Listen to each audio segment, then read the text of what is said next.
Sure. My name is Pete Peterson. I work for Warner Brothers Games. I've been using ADManager. We're still in the trial phase. It's been about 3 months for proof of concept. Oh, really? Okay. Yeah. So this was a question I had for Aaron, but I'll ask you too. What's your typical day look like? Sorry.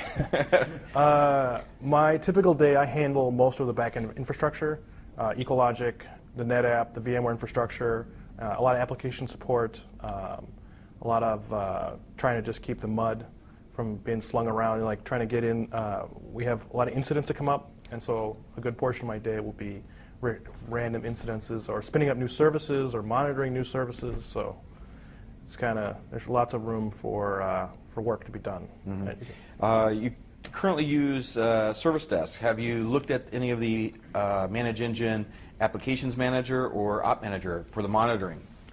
We did. We had 2 application enter, 1 application leave battle royale between SolarWinds and ADManager. And actually, as far as correct me if I'm wrong, I think it really came down to we were worried that other sites and other folks would be unaware of the name of ADManager, and when they saw the price that we only paid like this much for it, they're like, well, that can't do anything, and we would look bad buying ADManager. And that sounds crazy that we would be, it would look bad that we didn't spend enough money on it. That's like, maybe we should crank the price up by about $30,000, and it might, we might be able to sell it to our business better. Also, well, we can increase the price. There's less risk. See, there's certain things, especially with a platform that we're going to spread across everything. If we spend a lot of money, if we save a lot of money, you get a pat on the back, and it works. If you spend very little money and it fails, you get fired. So especially with monitoring of critical system applications, the risk was too high to take a chance on anything that wasn't a global leader. Like, you know, if we could have spent more money, I would have spent more money, because that is the one thing I cannot have fail. I cannot have a customer calling me for any reason at 3 a.m. in the morning saying something is down and I didn't know about it. Right. Well, check out IT360. That might be a succession down the line. So what do you like about ADManager? What I like about it, I mean, from an organization standpoint, when you guys have put together the adding or creating a user, it is really well thought out. They have really spent a lot of time making it very easy to lay out. That it's very important for me to give drop-down boxes, and we use a custom Exchange distribution, and they can update those distribution groups, keeping those up to date so that when company emails go out, everyone actually gets them. Being able to not only, you can change things in it, and like as you're doing the template, you choose a template based on the metric that we have. It just makes my job a lot easier because I don't have to babysit the process anymore. It's already, you take the work, you can spin up a template in like 20 minutes, and it's done.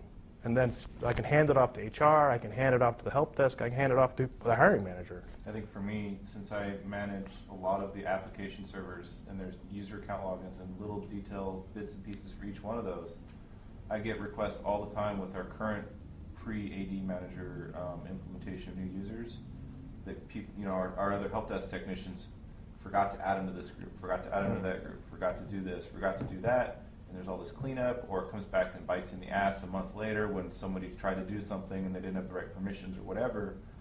And so being able to just programmatically get it out there and done it saves me a ton of time, because I don't have to deal with those support tickets anymore. So there's some big win for me there too. Well, when it comes to Active Directory, how many trouble tickets do you get for people looking to change their passwords? That actually comes to a level below us. Yeah. We don't see those. We don't get those directly. Sometimes they do dribble in where there's like, and this is something where it's like a self-service portal, I think wouldn't fix it, because some of our application passwords go through other centralized password clearinghouse systems, and so they get, someone's password will expire, but then the clearinghouse still writes cookies and web browser pages to their machine, and so it works on some but not on others, and they get all confused, and then they're like coming to me crying, and I kind of have to reset everything for them manually. So it's not something the self-service portal would have ever solved for them. Yeah. You in your presentation out there, you mentioned you like the API. Tell us a little bit about that. The API gets me really excited because you've got both SOAP and what's the URL thing called? send it into. It's the second tab. So there's kind of the email one where you can actually put tags in email. Then there's the SOAP API that you guys, it feels like that's new, like you haven't really implemented a lot. And then there's the other one where it's just like you submit it in the URL, the whole ticket in a URL. And having all the different methods is extremely useful because we don't always have the same scripting systems working with stuff. Certain scripting things are not smart enough to be able to send SOAP requests. Others can just send an email because they might be a remote system or whatever. And being able to have the option of having all of our monitoring systems, ADManager, other applications, whatever, the opportunity to squirt in help desk requests built on automated processes is something that we've dabbled in. We know we're going to have to do it at some point, and it's kind of a relief to know that it's there so we can actually use it. It is new, and the roots of our company is all APIs. Our first product was an API product, so we designed these end user products, and we thought, hey, end user, they don't need to customize, they don't need to write to APIs.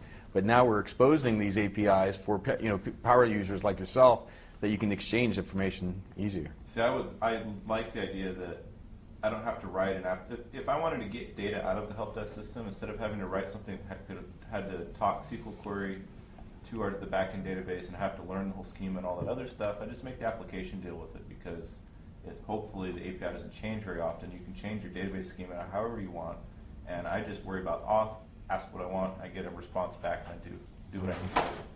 That's really powerful. So, do you have any more questions on the ADManager side? I don't know. No. I did appreciate the auditing because you guys have pretty detailed auditing in the client logs, and if you didn't have that, we couldn't even begin to entertain it because of that's a requirement that we have. Because of policies of Warner Brothers Corporate, we have to track everything that anyone does in Active Directory, and I don't have to give them AD rights. I can give them a service account with very, very specific rights, and then it tracks the user using it, which is It'd be nice if there was some sort of log shipping into the Windows event log or something. That would be pretty cool.